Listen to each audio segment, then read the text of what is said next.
All right, guys. Happy Wednesday from Deacon of Real Estate.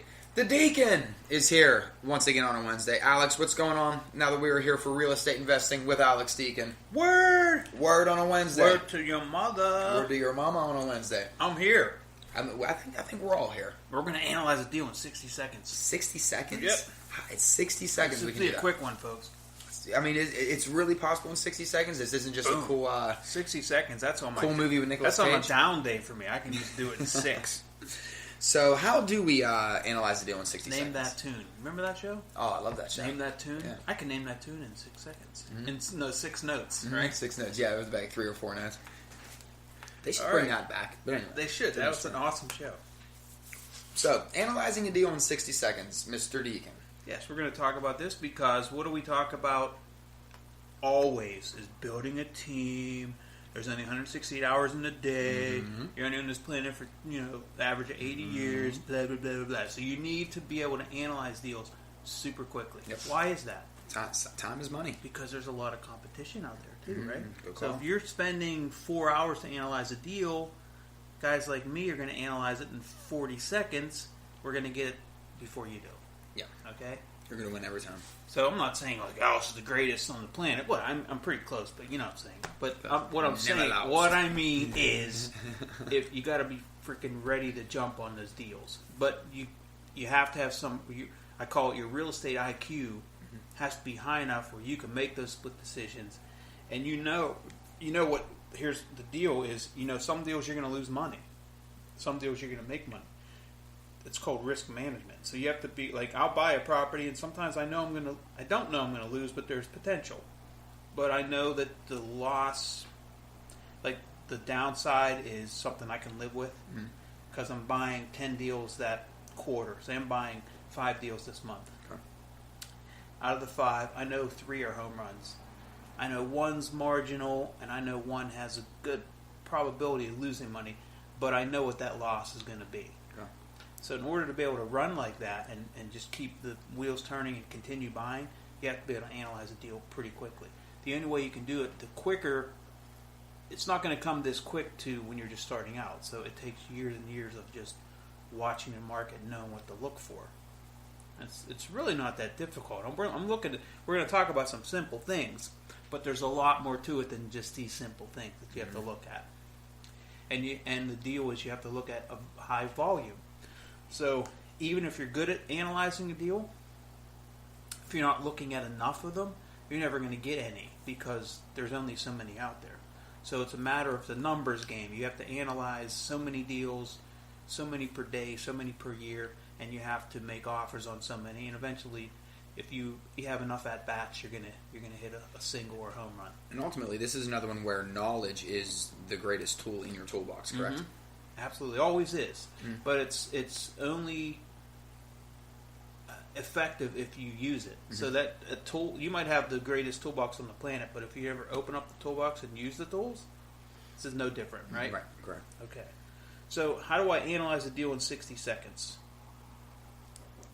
Alex, how would you analyze a deal in 60 seconds? Well, what do you look for? I'm going to tell you right now. You got the stopwatch? Let's go. Ready? My fake stopwatch. Ready? It's claw run. It's claw run time. I look at the first thing I'll look at is pictures. Pictures are they say 1,000 words. I was right? just about to say that. So yeah, thank you. I just made it up. Picture says 1,000 words. I think you did make that up. I did. Never heard that before. Never. So pictures say 1,000 words. So if I'm driving by a property, let's say first of all I'm not even driving by anything. I'm analyzing it from in my pajamas at home in front of my computer. Okay. So I'm going to get an address. Let's say I have 20 addresses that were sent to me from an agent. Agent said, "Hey, look at these 20 homes. They look decent." I'm going to go to each home on Google Drive on Google Earth and check it out. What am I looking for? What's the first thing you're going to look for? What? Just give me an idea what you would look for. Ooh, right off the bat, exterior. Look at how the roof is. Look at. I'm trying to think. This is where, like, me being a numbskull when it comes to houses. Look at the siding. See what kind of condition the siding is. Maybe if it needs a paint job. Initially, look at the exterior. See how much money might have to go into the exterior before. Exactly. Oh, okay. So wow. And that's It's perfect. So wow, look at that. The first thing you need to know is what the price is, Okay. because price is going to dictate how long you spend even looking at it online. So let's say it's a A, B, C, or D area. D being the worst, A being the best. Let's say it's in a B area, and it's got a C price on it. So I'm like, okay, that's cool. It's got a C price on it. That's already a plus. So I've spent a little more time looking at it. So if I look at the picture and the first thing I see is 42 steps to get to the front door. That's already a negative, right? Okay. How many people want to buy a house with 42 steps to the front door? Right, yeah. So I might overlook that. I might say, okay, well, maybe it's got parking in the back. And if it doesn't say anything on the printout that I got from my agent, I can go to Google Earth and I can look and see if it has an alley. If it does, is there a garage? No. Well, is there potential to put a garage there? So can I add value to that property with a reasonable amount of investment and still make a profit? So steps, and then the things that you mentioned were the exterior. Is it all brick? Is it wood? Is it like a 100-year-old house with still wood siding on it and it's peeling? So I've got potentially lead paint there. I have to side that entire house. There's a lot of money there that needs to be spent. So if I know that price is a C price, so let's say $150,000 neighborhood, and the house is $100,000, doesn't leave me a whole lot of margin, right? Because if I buy it for $100, and I have to put, you can't even get out of, you can't get in and out of a deal without putting $10,000 into a house. Okay. Just carpet paint and cleaning it up is $10,000. So let's say I had minimal amount of work to do. That's $110,000. Then I have my buy cost, my sell cost, and my hold cost. That's another $15,000. So I'm already at $125,000. That leaves me a $25,000 margin. Okay. That's not bad.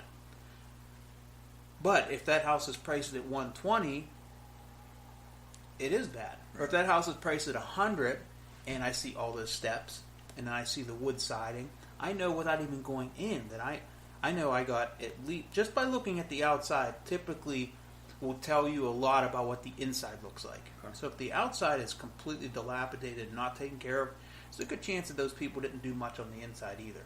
So something like that, you can just skip and go into the next one. Okay.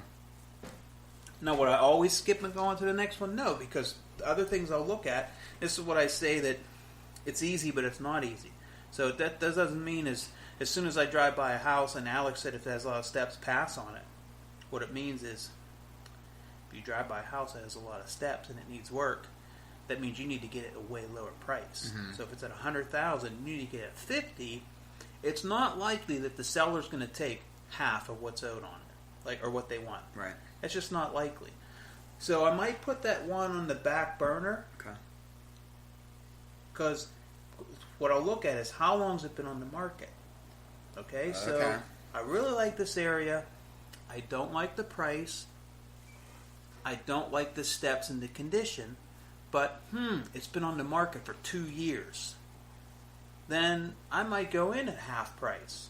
You know what? You folks want to get rid of this and sell it for $50,000. Be done with it. If all those conditions are the same that I just mentioned, but it's only been on the market 2 days, what are the chances of me wasting my time putting in an offer, going to see it, and getting it for $50,000? Probably slim to none. It's not. Yeah. So those are like the split, like decisions that you need to make. Do I put an offer on it? Do I get my car and go look at it or not? So it depends how many properties you have to look at that day. If I only have 20 to look at that week, then I can spend a little more time and do a little more due diligence. If I have 100 to look at, then I'm going to put a lot. Some of them I'll put on the back burner, and I'll say like, hey, maybe come back, look at that in 2 months. Some I'll eliminate completely. But again, it depends. When you're analyzing deals, sometimes it depends on how much money you have, how many deals you have going on.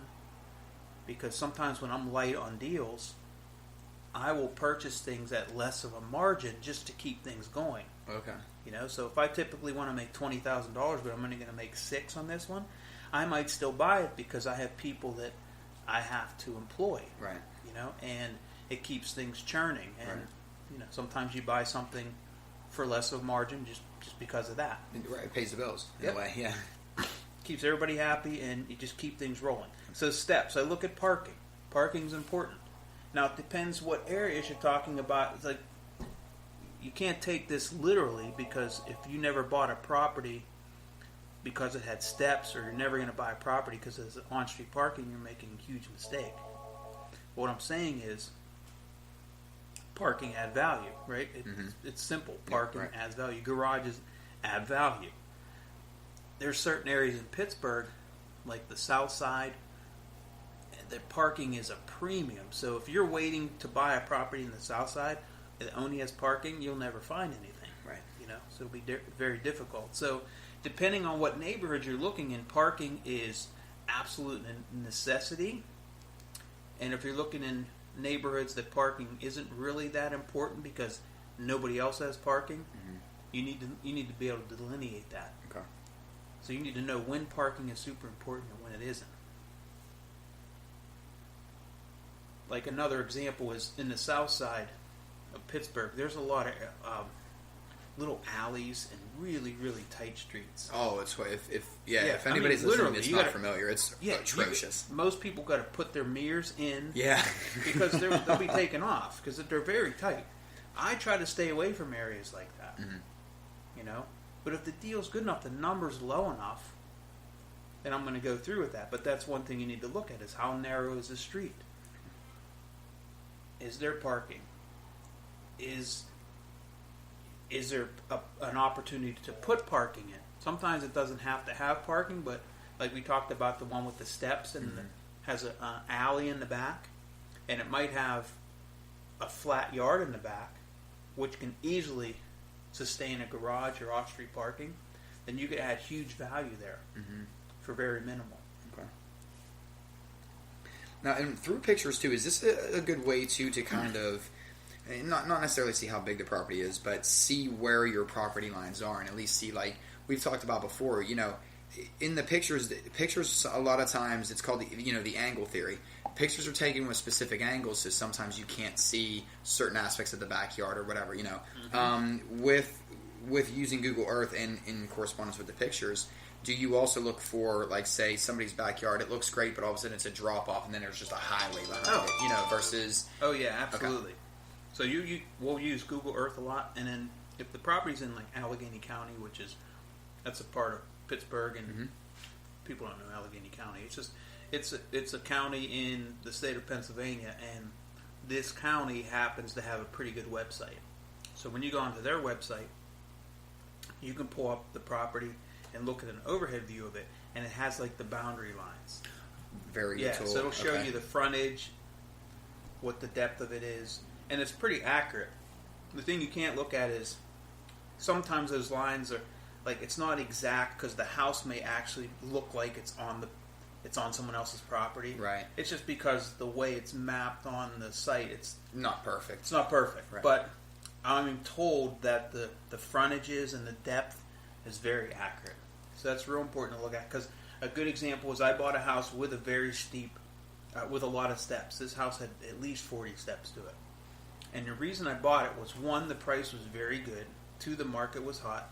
3, this property had an odd shape. It was literally an L-shaped lot. It went straight back, and it made a left turn. That's kind of cool. It is cool. And I wouldn't have known that without the county website, because the person I bought it off of was a bank, so they didn't know. Okay. So the county website showed that, that was part of the property. So it had a garage on it in the back. Okay. Added huge value, right? Right. So the price was good. The house needed a lot of work, but the value was there, and it had a garage. Even though it had a lot of steps to get to the front door. Gotcha. That's where a good deal is, by doing your due diligence and knowing the area, knowing the market, and using the technology and tools that you have to be able to delineate what's good and what's not.